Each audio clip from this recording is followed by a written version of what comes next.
Hi, I'm Mark Cleghorn and welcome to Pose-Tober on the Photographer Academy. And we're looking at boudoir photography and how you can add different ideas into your session to either spice it up or just to add more variety.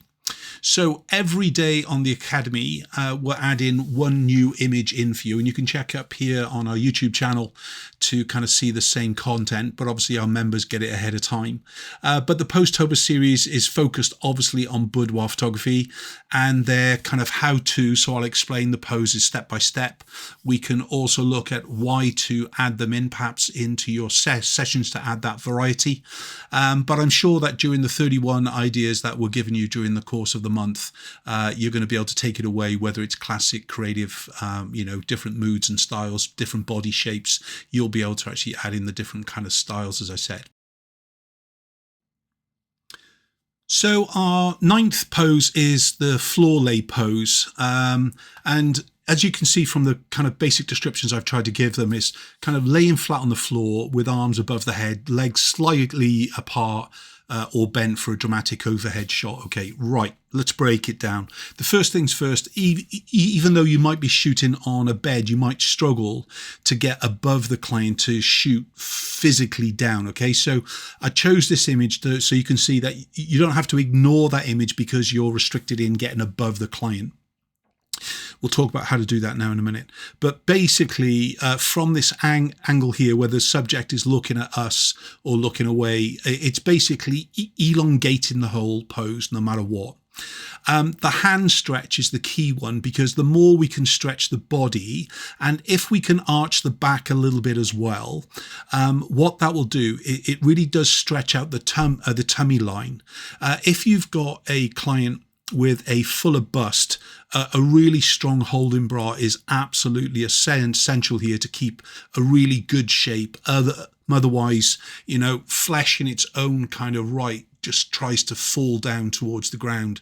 So you're really wanting to kind of take control, take hold, as it were, and a really good bra will actually kind of help you control that. When the actual the whole image is seen, you'll see that still one knee is bent across the other knee, even though I'm talking about the kind of the stretching of the legs down. One knee is usually bent over the other one because that adds to the graceful curve. This also allows for the body to roll towards one hip or the other. So whichever knee is the most bent, you'll usually be able to actually roll the subject onto the opposite hip, as it were. So that's a really good starting point. As far as the kind of the legs apart or not is concerned, if the knees are pretty much together, you can separate the feet quite strongly without any trouble.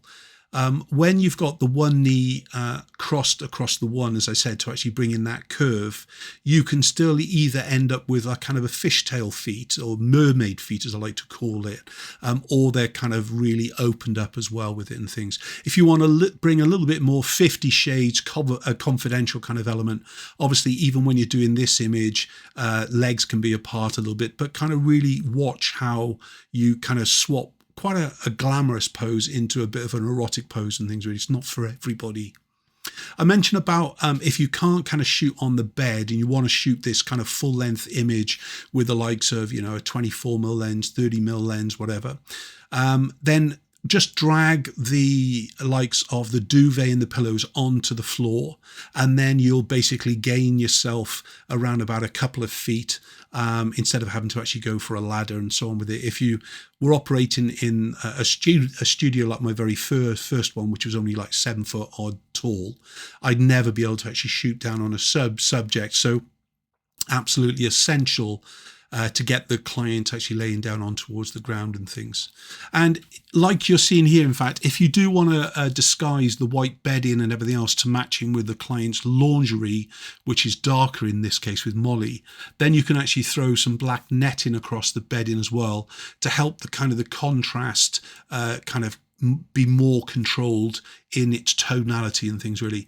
But at the heart of this, the laying on the floor pose, laying on their back, slight arching, pushing the arms right above the head. Remember to pay some detail to the fingers and the hand position. Remember, the hand is always as big as the face.